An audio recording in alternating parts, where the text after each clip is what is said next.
Good morning. Last time we started the chapter number 3 from paper first, that is the transducers. Okay, and we saw the types of transducers and the selection criteria of the transducer. Now we are going to see there is another transducer already we have seen in the 11th, that is thermistor. Okay, depends on the name thermistor, it is thermally dependent resistor. Okay, so which is measured in ohm. It is resistance, so that's why unit is also ohm. Okay, thermally dependent resistor, that means as temperature changes its resistance value changes. So thermistor, there are generally two types, NTC and PTC type.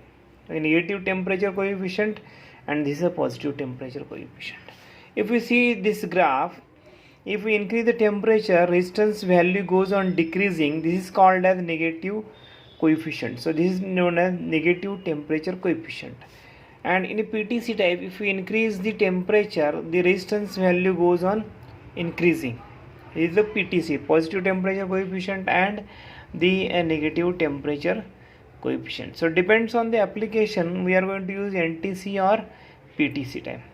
So this thermistor is composed of a mixture of the different metals like oxides, okay, magnesium, then ferrous, uranium, like these are the different materials used in the thermistors. Okay, so generally, so there are different types of thermistor shapes and sizes are available in the market, and depends on the cabinet where we are using this thermistor, we are going to select the shape of. Generally this type of thermistors are used in generally laboratory operations or just for study purposes. So this is small bead type, washer type, bulb types, and this is the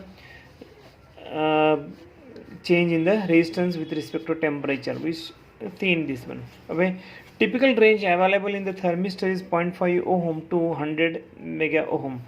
Okay, so this is the resistance change range, and temperature change range is this one. Okay, minus to plus 300. So there are different applications of the thermistor. So here we are going to use this thermistor in like medical instruments. So different medical instruments, they depends on the temperature control. So we are going to use this one, temperature control, soldering iron, flow meter or gas detector. Okay, so different gases are having a different temperature, so depends on the temperature we can detect the which type of gas is present is there. Okay, furnace control, different temperature regulators, medical heating pad, etc. So controlled heating pads are also there possible. Okay, heating beds are also available, so that we can control the temperature of that bed. Okay, so this is the simple arrangement of this thermistor application. Okay, so this is called as Wheatstone bridge. Okay, we are going to see here. Okay, so this is a Wheatstone bridge. So these four resistors are used in this bridge, are called as the arms of that Wheatstone bridge. Okay, so if we use equal value resistor, so this is a thermistor, one of the arm of this Wheatstone bridge is a thermistor. Okay, these are equal value of resistors, R, and this is the voltage. So if we see here this one only, so this is the potential divider circuit. Okay, so this voltage is 1/2 voltage, so here this is also 1/2 voltage if the thermistor having resistance value R.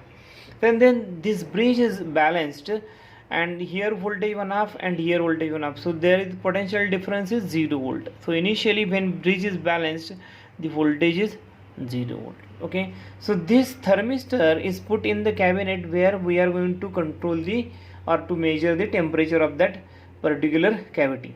Okay, so then as temperature changes, so as temperature changes, its resistance value also changes, and depends on this change, the voltage at this point is change. It may go increase more than this voltage, or it may go decrease less than this voltage. Okay, if this voltage is more than this voltage, then it becomes positive positive potential, and it becomes negative potential. Okay, if it is decreased, then it negative and it positive. So this is higher potential than this one, so therefore we indicate this positive, this negative. If increases, it becomes higher potential than this one. Okay, so when it is balanced, it is 0 volt. So this change, whatever the developed voltage between these 2 points, is proportional to the change in temperature. So this is just like we convert temperature into voltage. Okay, so by measuring this voltage, we can measure the change in a temperature. Okay, so this is the Wheatstone bridge type. Okay, so there is another transducer which is called as capacitor transducer. Okay, so this is a capacitor transducer. Okay, so capacitor transducer,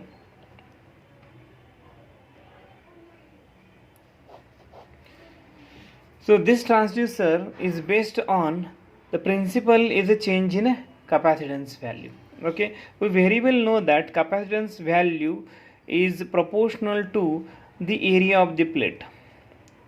Okay, and again we know that capacitance value is proportional to the 1 divide 1 by the distance between the 2 plates.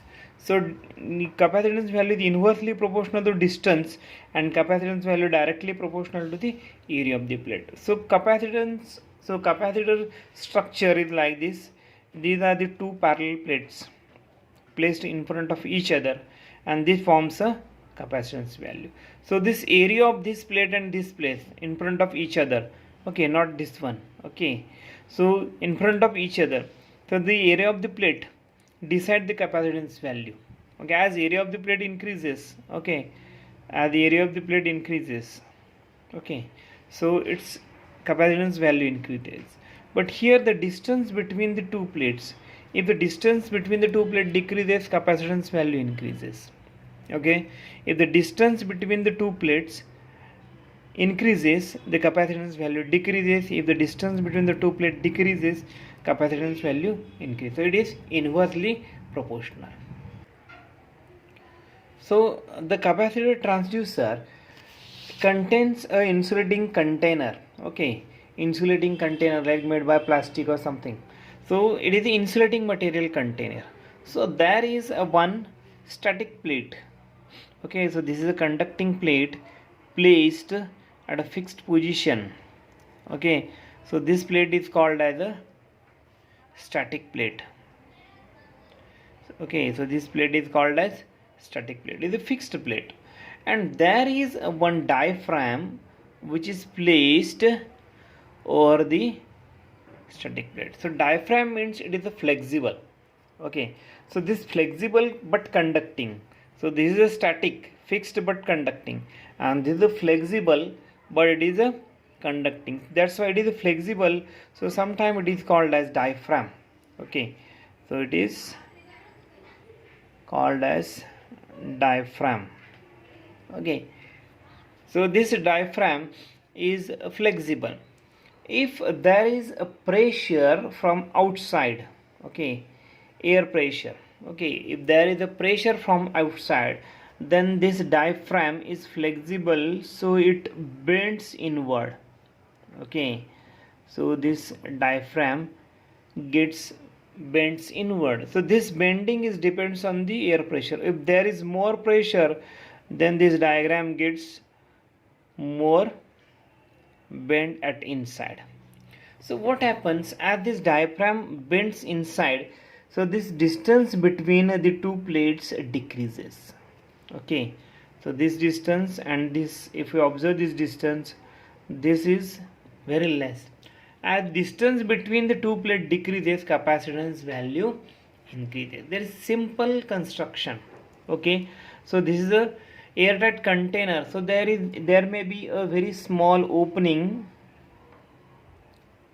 at this point. Okay, so there is a very small opening. So through this opening, the air pressure creates a pressure on this diaphragm, and this bends inside, and the distance between the 2 plates decreases, and some conducting wires are connected for this diaphragm and for this diaphragm for the external connection. Okay, so this is the output terminals. So okay, so this is the terminals for the capacitors. Okay, so the capacitance value between these two terminal changes depends on the air pressure. Okay, this pressure bend the diaphragm, and the distance between the two plates changes. As the distance between the two plates changes, capacitance value increases, because distance and capacitance value, these are inversely proportional. So this is a simple structure of the capacitive transducer. So what it converts? It converts the pressure into change in capacitance. Okay, so it is just like a sensor. It can send the pressure, or it can be used as a mic. Okay, so it is just like a mic. Means if you talked here from this, in front of this small opening, so whatever our words creates a pressure on the diaphragm, and this gets fluctuating, and the distance between the two plates decreases or changes. This change in a distance create the change in a capacitance value between the two terminals. Okay, so this changes the capacitance value. So this is diaphragm and this is static plate. This is simple capacitor structure. Okay, so this structure or this capacitor transducer can be used as a mic. So this is a basic application of this capacitor transducer is mic, which converts sound energy into form of electrical energy. So this mic is also used of this capacitance. Okay, so this is a mic, or it can be used to measure a pressure. Okay, simple measurement is, it is used to measure a pressure, air pressure from this opening. Okay, so it is a very easy construction, very simple construction. So it has a low price.